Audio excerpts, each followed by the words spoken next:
I would love, since it's been a little while since we had you on with your last incredible book, I would love for you to just share not only your kind of your health odyssey, but what was the inspiration about the Carbivore book, which I'm so excited to get into, particularly around managing blood sugar, especially for my ladies in midlife. So would you just share a little bit about kind of your journey and how this book came about? Absolutely. So I kind of always end up writing books that are relevant to where I'm at with my own health. So 7 years ago, I wrote a book called The Wellness Project, which was all about trying to navigate my Hashimoto's diagnosis. And I was in my mid-20s, and I just felt like all of the kind of holistic advice on the internet was really overwhelming and extreme and just didn't really speak to me. So that was really my attempt to figure out what was worth my time, money, and energy. And so I tried on a whole lot of changes across a lot of different wellness spectrums, sleep, stress, hydration, diet, of course. And at the time, I was a professional chef, so having to do any sort of omission or turn my life upside down was just a really tough pill to swallow. And I learned so much over the course of that experiment. And then, of course, came out the other side with, it's been a few months, but then we got another acute issue called SIBO, which I think it was the subject of our last conversation, because I had a book that came out on the subject.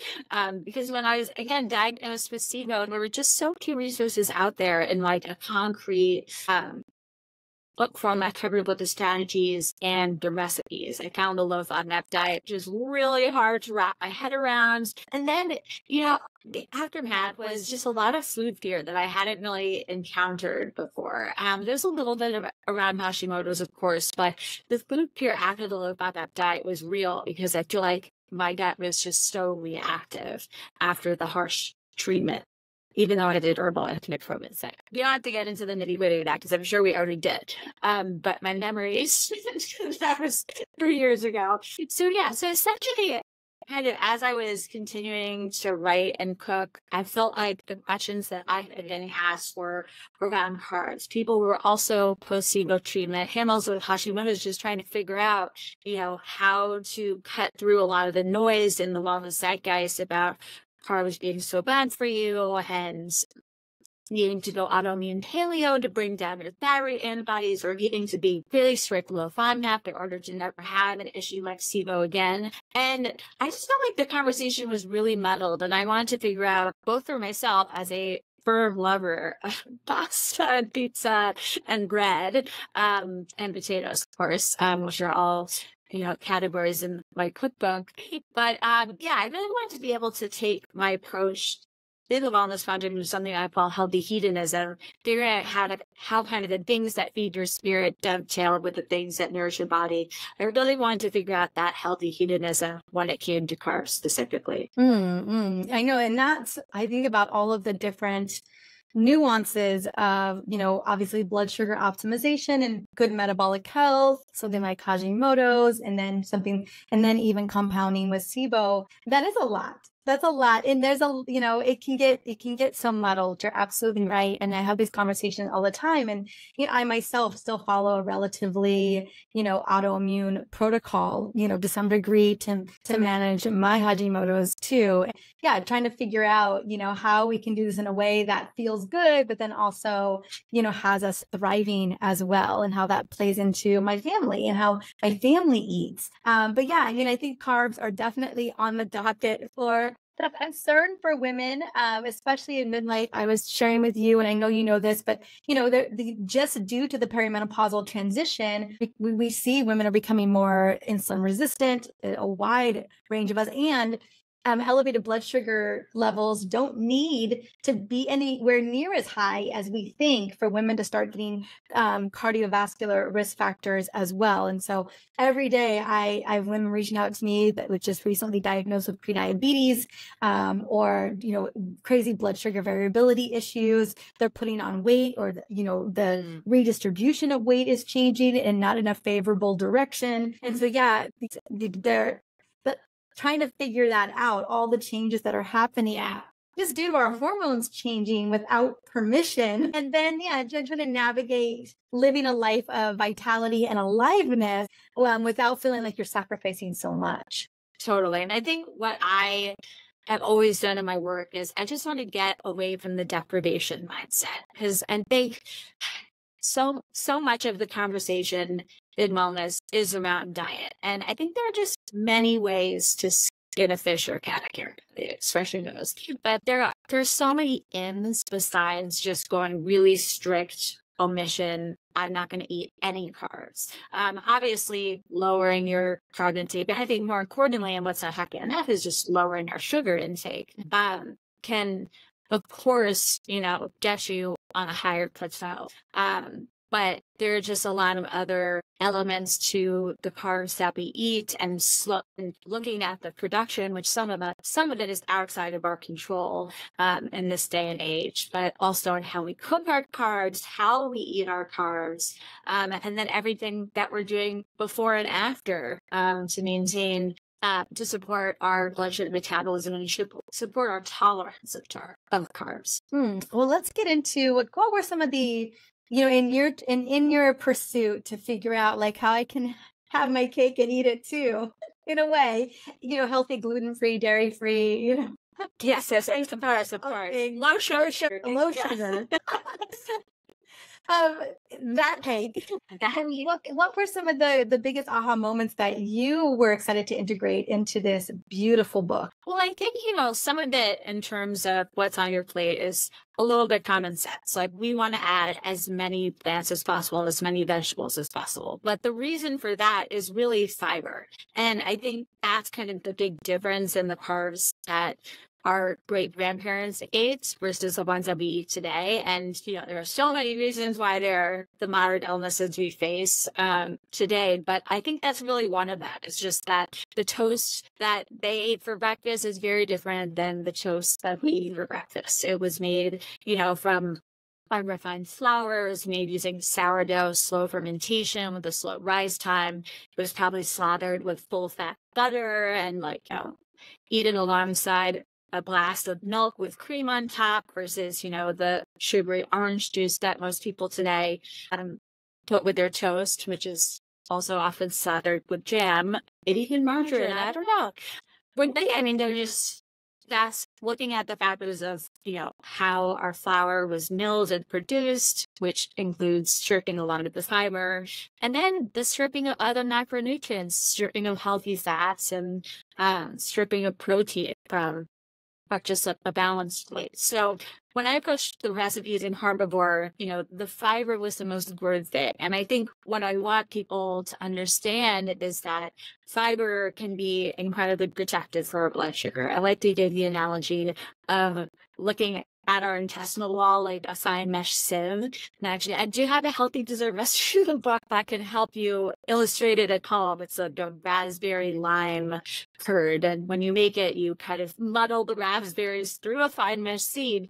And you can see that, if you were to drink straight apple juice, that is going to hit your bloodstream so incredibly fast.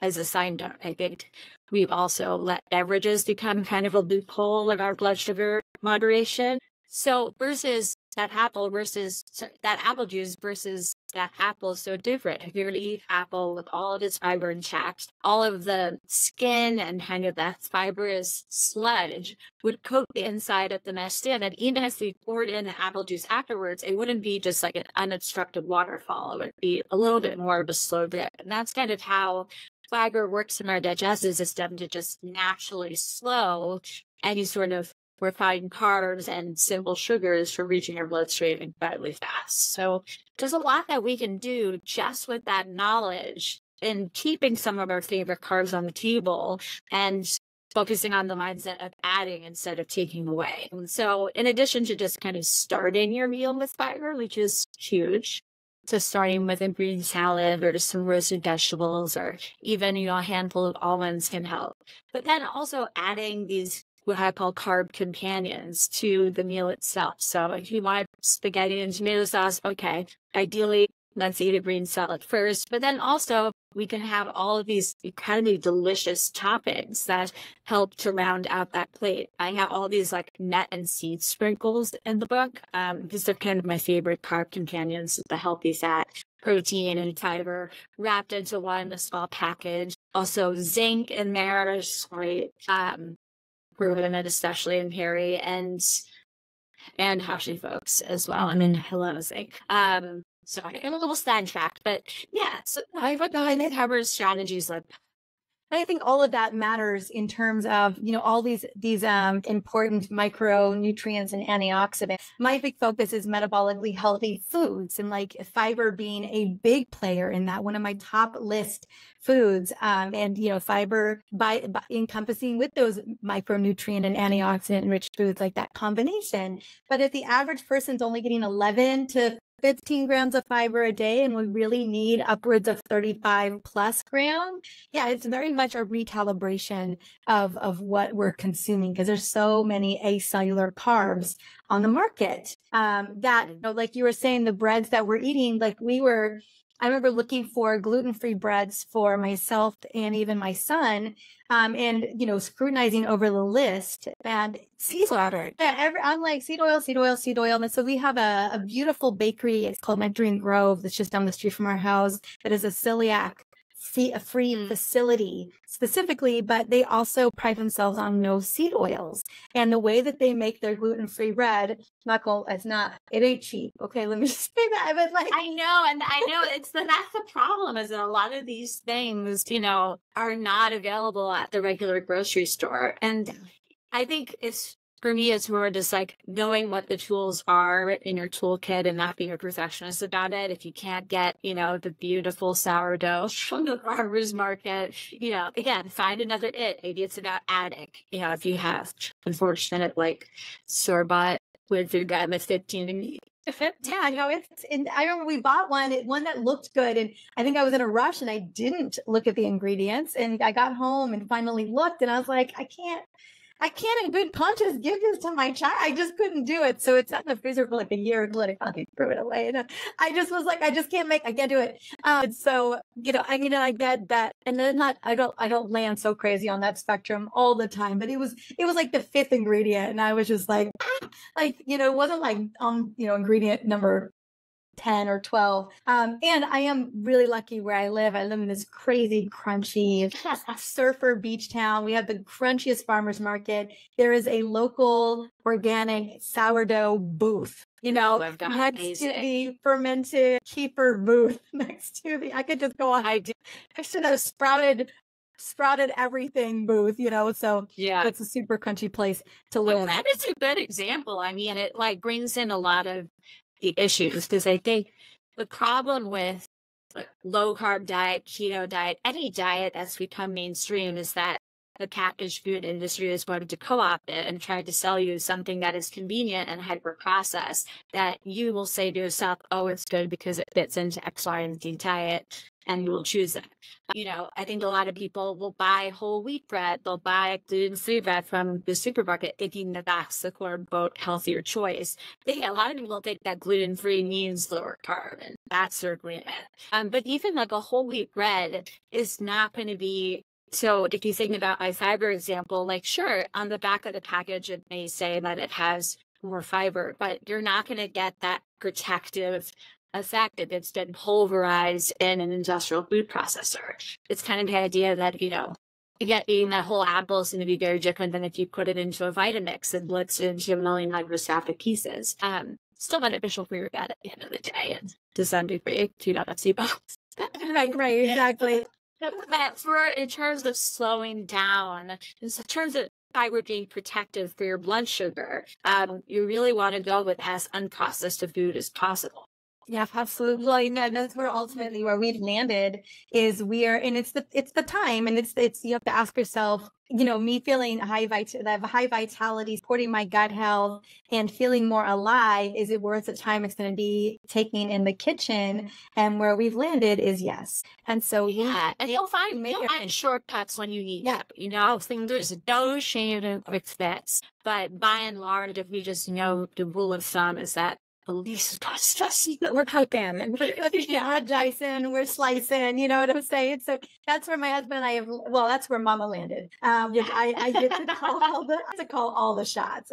There's nothing more powerful than the ultimate protector in your house, which is the mom. You know, I always think of moms as protector energy, and that it's my way or the highway. That's very much how we roll in my home, except for our little king in the house too. Then he's got his say too. But at the end of the day, like I really rule the roost in terms of especially the nutrition that we're getting and what when we're packing lunches for Keyson's lunch in the morning, like what does that look like? Are we meeting all those needs and making sure that he's getting all that whole food profile, that he's being metabolically supported?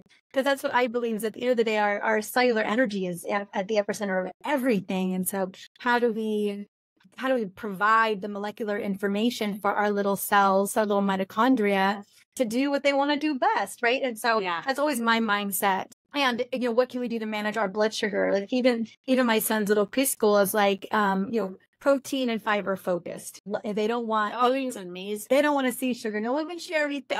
They don't provide snacks. And you can't bring snacks. You can't bring treats for birthdays. It's stickers, people. Okay. It's like little toy. So they have a decent, not enough. Well, other families bringing 12 eggs. Real eggs. No, I'm not trying to pick one, but we're putting stickers or erasers or it's all plastic, and honestly, all of it's kind of junk. I used to get into your home, like little Slinkies, but there's no candy, sugar, goodies, treats allowed. Wow. That's wow. And they really want a protein and fiber focused snack and lunch. And so with water, with really good hydration. And so that's very much the mindset of that school, which is very aligned in my philosophy. Parents are really, it's our responsibility to really ensure that our children their nutritional needs are really being met. And so that's always kind of the mindset that I come in on. And I think carbs absolutely have their place, especially around, providing that fiber. You think about this, a big part of my vitality is our gut health. Woohoo. What are we feeding our guts? How are we feeding our gut? Like fruit isn't for you. Fruit is not for the It was never for you. Right. And the diversity is for our microbiome. I think that's the kind of pitfall of like big omissions, I think, is that just weeding down your diet to so many fewer things. And I think we could all benefit from learning to moderate versus omit and mix and match to create that diversity on the plate and lower the quantity of certain ingredients in the process that may be, aggravating our blood sugar. Yeah, I'm curious because, for me, I feel like there's a lot more nuance with blood sugar. Yeah. It's when we eat, how we eat, what exactly kind of back into what we eat. Yeah. Clearly, you adopt some of these beautiful hacks, making sure you've got your fiber and your protein and your healthy fats, really not only fueling your body, your phospholipids, your mitochondria and your microbiome, but then, keeping that blood sugar at bay. I really do feel it's once you got those tricks locked and loaded, it's a lot easier than I think people imagine. Honestly, all the journeys, optimizing my blood sugar was probably the easiest. I was like, oh, okay, I can make these changes. But I think what I'm really interested too, and I was so excited about bringing you on. One, the case that could be made about carbs for supporting our blood sugar versus them being demonized, and obviously the nuance between a complex, high fiber, beautiful gut loving carb like apples, right? Great. Versus an acellular carb like crappy crackers, that are gluten-free. And now that isn't a win. That ain't gonna get it. And so they're being nuanced there, and people kind of understanding the difference. But what I found interesting, especially about your work, is again a mom who's got Haji and has had SIBO and has had some other, basically kind of immune system concerns, and also connected to the gut in particular. And when you look at the level of restrictions, take those two in a silo. Haji is here and SIBO here. I mean, what are you eating at this point? Like, you know what I'm saying? And so everything now. Second gluten. And honestly, dairy is still not my system is not a fan. So I do a little bit here or there, but it's just not something that I cook with on a regular basis. Yeah.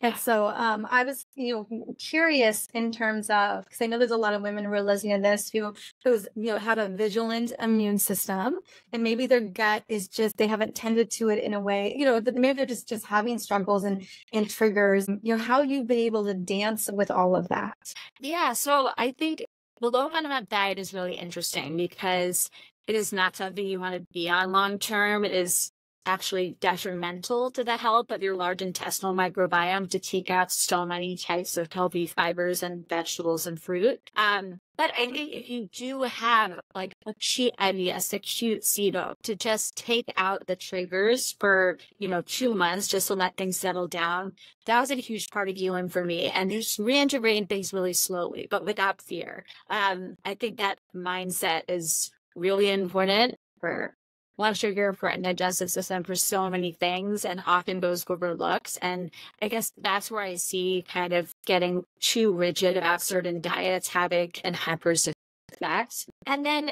it's funny because and the other side, as you mentioned, is just focusing on blood sugar, just focusing on our metabolic health. And I see people, have many pitfalls on that side as well. If you're just wearing a continuous glucose monitor, just looking at your spikes, you'll say, oh, well, if I eat a meat stick or, a hunk of cheese, my blood sugar is so much steadier than if I ate the whole apple. And the funny thing is that the health of our microbiome is hugely predictive of our blood sugar sensitivity and our ability to tolerate carbs. So I think that's, again, the fine line is that so many whole grains, are going to be feeding our microbiome. Fruit is going to be feeding our microbiome, and just keeping that diversity in general is going to be feeding our microbiome. When you can't get just too in the weeds with what's happening on an hour by hour basis, a moment by moment basis, we have to also kind of keep the long-term health of these systems in mind, which, maybe won't give you feedback in the moment, but is, very important for the long-term goals. Mm-hmm. Yeah. I mean, I am a big fan of the CGMs only because I had so many women coming to me who had no idea how they were like, how did I? Totally. And I think they'll get rid of diabetes. Yeah, I overwhelmed for a few weeks. And it was like so many aha moments. It's important to see. But yeah, I also see people who wear it for a very long time, don't have conditions that necessitate it, and just get really kind of bogged down by the data and drilling down. Why am I spiking? Also, I would say like stress is a big part of that picture, and sleep is also a big part of that picture. All those, oh, absolutely. If there's anything, some of my biggest spikes were stress. I know, it was the same. So I feel that 100%. And I think that the power and the knowledge of like aha moments of like, oh, I had no idea that morning coffee where I put that creamer, I didn't put that much creamer in it, like, whatever. And then you're just like, holy moly, like that hit, it's the only thing that's in your system. And it was 5 grams of sugar, I hit hard. It's going to just hit harder than you even. My aha moments were about packaged foods that claim to have very little sugar and spiked me like crazy. I was like, oh, right, packaged foods, processed. Also, they lie. It's what they lie. Don't tell the truth. It was protein. I don't know. I again try to steer away from any type of processed food in general. I mean, obviously some things come on in, but it is so hard to live a full life and be making everything from scratch. Oh yeah. But I was an RX bar or something. It didn't matter. There was no protein bar on the market that didn't. I would also say outside of my stress, the biggest blood sugar spikes I got were eating a protein bar. There are very few protein bars that don't have like fixed in last grams of sugar. But yeah, I just did the worst of blenders, which is insane because it's the worst time to be eating sugar to get exactly insane. It was a goals picture, and you're right. That getting our metabolic health dialed in isn't always easy, especially if there's struggles there, especially if there's kind of long-standing damage to our blood vessels and to our metabolic health. And I get kind of dialing that in while still nourishing and loving our body, gut health being such a big player here, that it can be a bit challenging to navigate. I would love to pivot into, I know that I share blood sugar strategies all the time on the show, and you really want, again, my real approach is how do we eat this beautiful metabolically healing meal, and includes a lot of vegetables and fruits that, that are really feeding the microbiome, lots and lots of fiber, fermented foods, you could tolerate them, protein sources, healthy fats, omegas, and then cutting as much processed foods as possible, and any added sugar. Because you're right, a lot of us, we're demonizing carbs over here, but we're not realizing how much of just like straight sugar is in a system. Like Totally. We're like, oh, well, I'll there make the dates and make a case fat in that and make your date in, and all of a sudden that's like a get out of jail free card. But once it reaches the body, it's all sugar. It's all sugar. I know. Yeah. Coconut sugar versus, crappy sugar, or, turbinado sugar. It's all sugar. It's all sugar. I'm so sorry. It's all sugar. Fine does not care that it's organic coconut No. or the table syrup instead. So even when we made muffins yesterday, we made it was banana muffins, almond meal banana muffins, and it calls for a third of maple syrup, which I omit entirely because they're just banana. Yeah, it's right bananas in this thing, and it's a banana and chocolate chip. It's all I do, but it sounds joyful. No, actually, one of my strategies is I simply cut at least 50% of the sugar in any baked good recipe I find. And truly, I have no complaints in my household.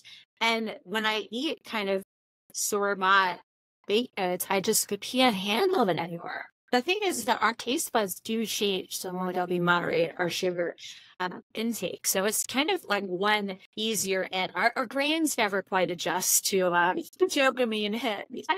Our taste buds can tell us that there is such thing as too much of a good thing, and to, slowly taper and reset. Mm-hmm. Although my brain, like we have something that's got full sugar in it, and my brain's like, what just happened to you? Like, I just did I'm so hard. And I was like, I too hard a decision. So it is a recalibration of just that. That much sugar is kind of at least an assault to my brain. And so, yeah, not that we don't grab things like that little Nectarine Grove place that makes the most amazing, gluten-free dairy, all the things, dessert, There's a place for dessert. Dessert is as it should be at the end of the meal when you already have fiber in your system. It's really kind of the breakfast foods that are associated with sugar, the snacks that are associated with sugar. I mean, I really am, again, I'm all about dialing into our pleasure centers, and I think that this, kind of the compelling argument for limiting our packaged food and just reading ingredient labels and being more vigilant there is that you're going to be eliminating so much mindless sugar. I think mindless sugar is the true epidemic because it's something that's not giving us any conscious pleasure. Or the fan of you are like, oh, like that almond butter because it has, a hidden 4 grams of sugar in it is like, my treat for the day. No, it's just like an everyday food. So as I've slowly kind of been more vigilant about brands I buy and swap into and out, it's not like I'm missing out on anything by just taking out those small degrees of sugar. And then I think it frees us up to really eat things that feel like treats at the end of the meal. Yeah, enjoyment. Yeah, no, there's no bigger betrayal than if into sitting at sugar, hiding in things and sugar. Yeah, and that's everywhere. It's 80% of the supermarkets.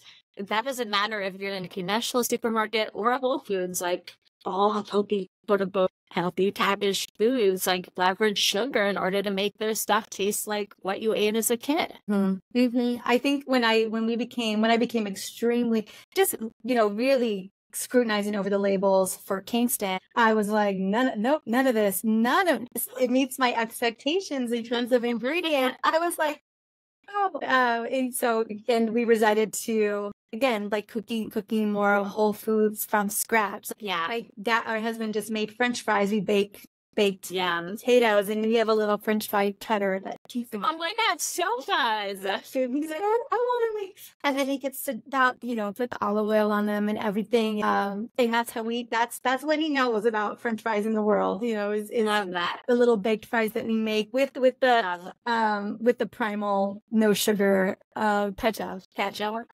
Again, an insidious place to put sugar. And so just like those little things. So you're having these, but again, within the realm of, we put the work in, we made them from scratch. We controlled what oils on it versus canola oil being used. But yeah, I would think I was really pretty. I mean, I already knew because it's what I educated on, but I was mind blown by how 95% of things just didn't make the cut anymore. I was like, oh, this definitely isn't going into my child. I know. Well, I'll just chime in with a little hack, because if people are starting to be off-put by the amount of work she drops it into metabolic health, sorry guys, one small hack that will save you time, and that is not peeling your vegetables. So I don't know if you make your fries, if you peel them or not, but if you can leave your skin on your potatoes, leave the skin on the carrots, leave your skin on the beets even. It'll save you time in the kitchen, and it's going to up the fiber intake of your meals. There's so much more fiber in the skins of those potatoes than in the fleshy centers, and it's kind of, a built-in carb companion already in the starch. Anyway, that's just a little tidbit, and it's something like little things like that is what I integrate into the recipes in the book. All the carrots, all the potatoes, unless it's like a super premium recipe, it's just default skin on. We're very skin on people. What are some other ones that you love? Because there may be some maybe I don't know about them. I don't know. Yeah, so I mean, there's a lot of ancient culinary traditions are kind of built in to, make sure that our metabolic health is on track. So one of them, al dente pasta. In this country, we have the tendency to overcook pasta into mush, and that is just going to be broken down so much quicker. And the kind of irony of al dente pasta is you think, oh, you could cook the pasta less, it can't be easier to digest. But it actually is, because the more we chew our food, the more the enzymes in our saliva will start to break them down before they reach our gut. Yeah, that's just a big thing in Italy. I mean, I don't know what the rate of obesity is in Italy, but but it's nowhere going where we are. Yeah. So then you can also just look at how they make their pasta. The artisan Italian brands use kind of a slow drying process, which is one of the reasons why I know there are a lot of people who are like, I can go to Italy or France and I can eat gluten and be just fine. And, there are a lot of layered things to the reason why that might be. Of course, like life is saying, of course, just be less stressed on vacation, maybe sleeping a little bit more. But in terms of the pasta, I do think it's significant to look at that kind of slow carb tradition of letting the pasta slowly dry out versus in this country in industrial factories they kind of flash dry it. And what happens in that process is the gluten kind of constricts and tenses up. And that's one of the reasons why our bodies have such a hard time processing it. And then the other irony is I think people are like, oh, like a flour over there has less gluten in it. It doesn't. Like semolina wheat is bred to be higher protein, i.e. higher gluten is protein, and that makes it kind of ideal for pasta making. It makes the noodles super chewy and bendable and bellissima. But just because of that slow carb way of processing, an ingredient that was higher in gluten actually is easier to digest at the end of the day. I mean, definitely when I go to Italy, I'm not following all my rules. Did you have a visitor? I have a few things to take on somewhere. You hear that? No, I can't hear. Oh, you can't hear? No. Okay, fine. I'll carry on and bar myself then. That's why I kept being like, oh. I had my son when I was interviewing Sarah Godfrey about her new book, and he was screaming, and I was like, oh. Because at 3, it's really because they got hurt or something went terribly wrong in their world, and I tuned out. But for a second, I was like, oh, I'm so sorry. It was so, my mama senses went up, and she's like, but that's the reality of who we are. Yeah. It's who we are today. You hear somebody, you hear your baby, and you're just like, and so I feel you, mama. All right. Well, if you can't hear it, and I can soldier on. Okay. It's not my responsibility at this current moment. Sorry, not that. So Italy, yes, you were saying you. I feel like I do pretty good in Italy, but overall, and I'm a little bit mindful. I know I'm curious, regarding the nuance. I know a lot of people feel a lot different, and I think that those are all factors to consider. But yeah, I was not disillusioned that there wasn't gluten in their food. And I met, I talked to local people. I met so many women who were struggling with Hashis, and we're having gluten intolerances, and we're stressed to the nine, and just, holding a lot. And so I was, it felt like a lot of conversations I was having here in the States. A lot of them were dealing with the same. Something I was just really, it was kind of the last time you were there, I just had more conversations with local women, and, some of those things. And then maybe it's because some of our stuff is coming on over. Like, I don't know, we're just like. Well, yeah, it's like they still have brands that make pasta. I just industrial factors, and I'm sure like flash dry it. Yeah, because some of our innovations, I guess. Yeah, exactly. But yeah, the whole thing, all of these things kind of fall under my category, what I call slow carb, which is kind of the way that we are meant to harvest our grains, process our grains, cook our grains and carbs, and then also eat our grains and carbs at home, just slowing down, chewing our food. I don't think there's any studies on this, but again, common sense would kind of say you chew and swallow your food and slower instead of, guzzling a bottle of coconut butter or soda. It's going to naturally reach your bloodstream slower, and it's going to do so much better for your digestion. And then again, that kind of synchronicity of supporting your gut health and your microbiome and supporting, your carb tolerance, kind of going hand in hand. Yeah, when a dear friend of mine who's got a book coming out in about a month or two, Dr. Casey Means, her book called Good Energy, she was talking about some of the aha moments she had when she was really investigating her book, which is all specifically on cellular energy.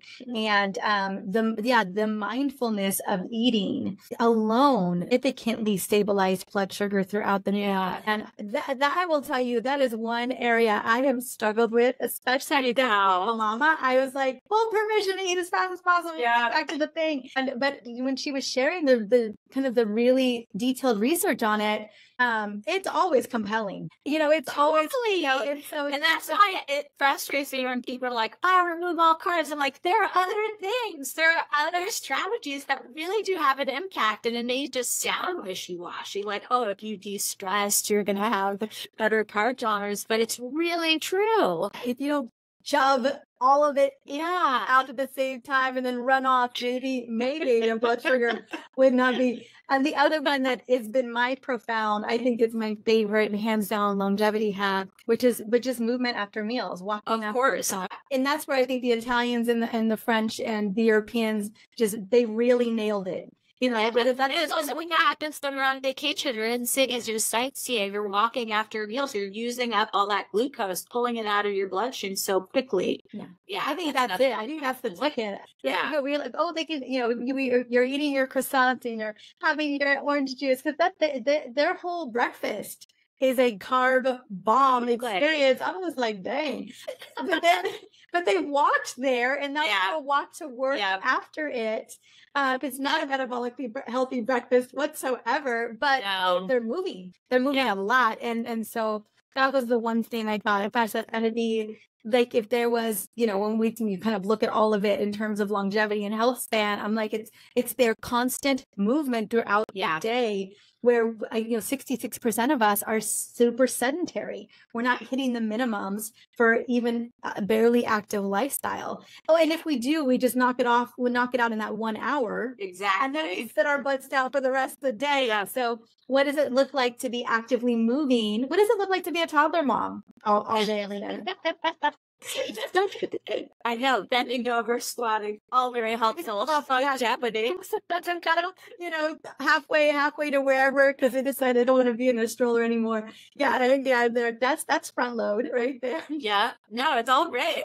No, I think it's such a good point. It is also one of my favorite hacks, but it's also important to mention that's kind of why everyone needs to choose their own carb adventure. That's why extreme athletes require a ton of carbs because they're burning energy really quickly. And it's also goes to show you that, you don't necessarily need to have the strict omission. You can just kind of orient your meals according to your activities. I mean, ideally, we would all be getting up and moving throughout the day, and you still can. It does have to be the extreme. You can go for, you can take the stairs, you can do 5 jumping jacks, maybe more than 5 at your desk, or if you sun salutations.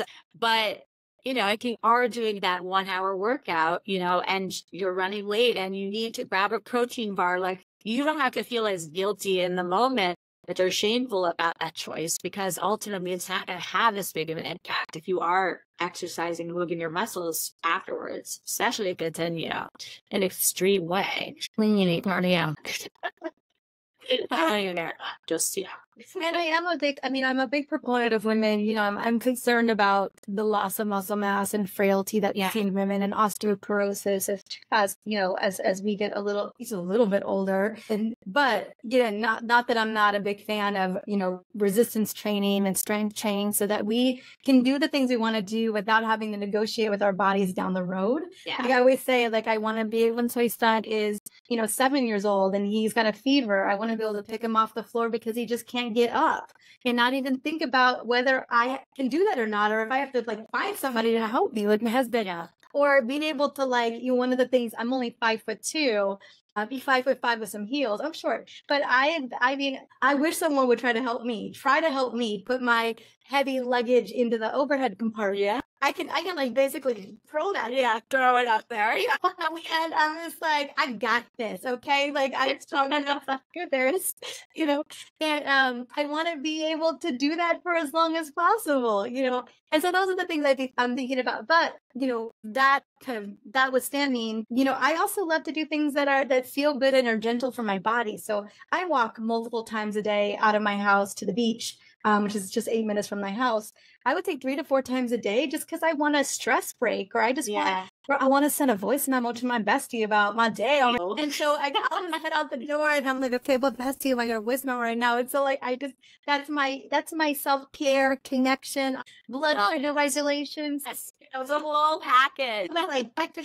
And I love, if a woman has, I'm a big health multitasker or health stacker. So it's the best that I can knock out 10 things at once by just staying at and stuff. Take a lap after lunch. Mm-hmm. Great motto. In terms of food too, in terms of carbs, one talking about, not scraping off the fiber on our veggies. Is there anything else? And like you said, cooking pasta al dente, so that there is some give that we're not blasting it to. I mean, I feel growing up in the 80s, I feel everything was overcooked. Everything was white. I was can we not really still have, not have mushed broccoli, broccoli that actually has, out of a can, unfortunately. That great means at least. Yeah. Are there any other ways that we can be thinking about cooking in the kitchen where we get to integrate this more? Yeah, I mean, even if you're cooking all the time, you're still going to be buying things from the market, from the grocery store. And I think a lot of people, my parents' generation, and even me as a teenager of the 90s, still kind of has the low fat movement in the back of our head. I hope that I know I'm sure that your listeners have had, oh my God, I have the snack balls as an example in the book because they were so iconic for me. Yeah, there's devil food. Anyway, if you eat dairy, selecting full fat dairy, and just, again, remembering that we have to keep our macronutrients intact, and part of eating unprocessed foods or the less processed foods are keeping that fat in there. I think oat milk for the health and wellness community has become a real craze. And in reality, it is just a really bad choice when it comes to your blood sugar. I use it sometimes in like baking again, because like I'm already making myself a treat, you know, and I'll take that creamy texture over, you know, whole milk because I can tolerate it a little bit better. But yeah, I mean, in terms of your blood sugar, you're better off with whole milk if you tolerate it. Or almond milk, het milk. There are just a lot of other options out there, cashew milk. And yeah, of course, there's the option to make your own hot milk. But yeah, I did that twice, and this is a lie.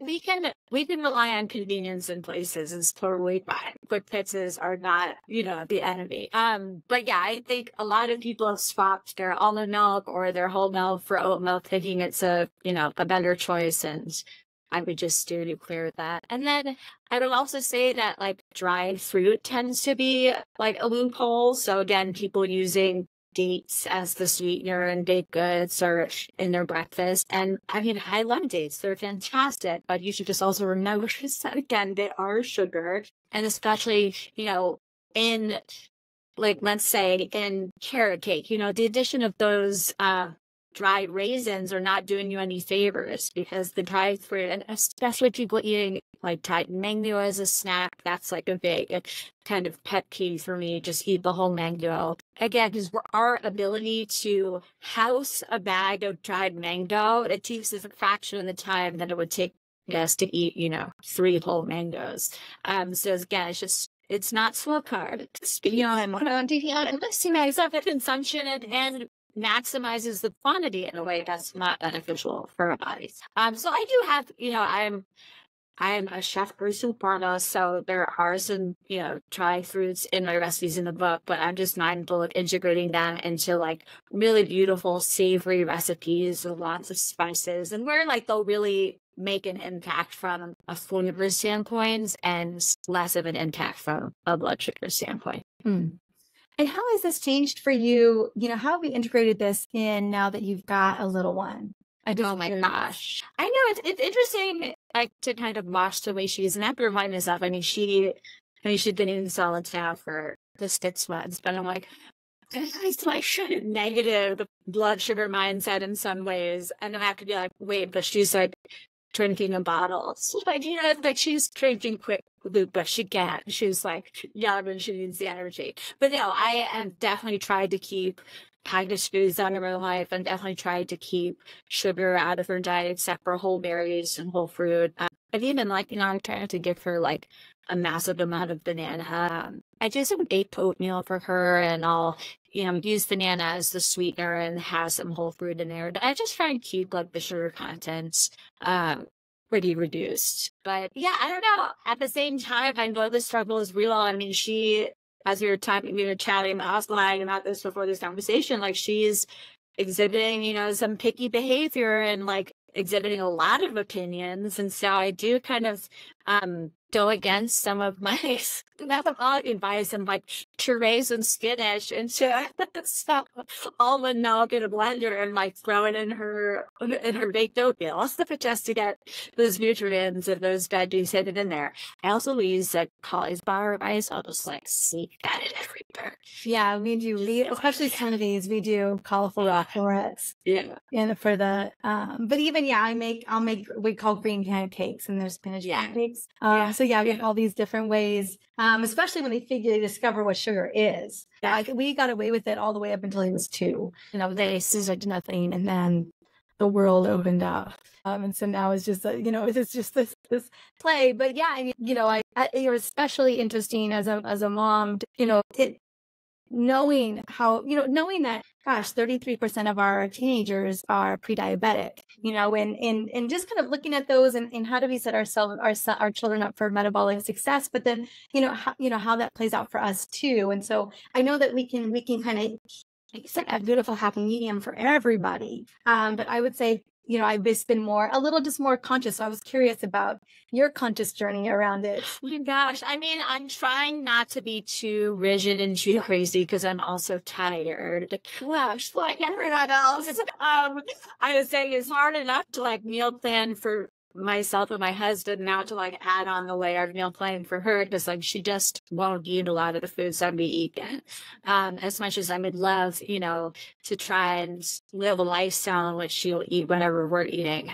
we're just not necessarily there yet. And then also she's like eating a lot now. So it's like to make her the baked oatmeal, and we can't also have it. Like we can just for already healthy. But yes, It's yeah. a fun journey. We try and switch up the like sweet breakfast from the savory breakfast, not to do the sweet breakfast every day. So no, again, I think my biggest takeaway in my own health journey is diversity. And so I try and let that be my biggest takeaway at first and just push for that and try not to get too bogged down, like get a little bit of help where I need it. But just make sure that she's eating as many different things as possible on a daily basis and a weekly basis. Awesome. I love it. Well, I'm so excited. I think, it's one thing to be having this conversation and be sharing these principles. And it's another thing to actually have recipes to pull from. That you're like, I want to see how I can do this. How I can integrate this. And that's literally what we're talking about today is we're talking about your book.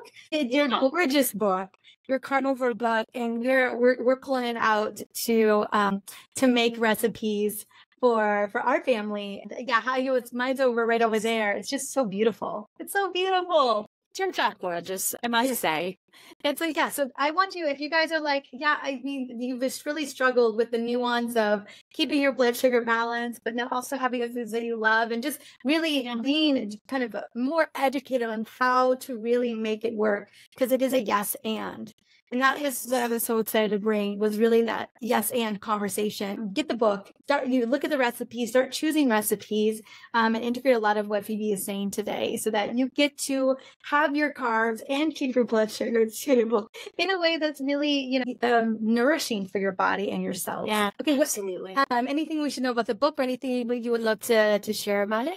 Yeah, so for Launch Month, I'm offering a free blood sugar boot camp. It's just a 2-week course that puts a lot of the tips that we talked about today and that were talked about in the first part of the book into practice and in your inbox. So yeah, you can get the book, go to carboworkout.com and sign up for all the free bonuses.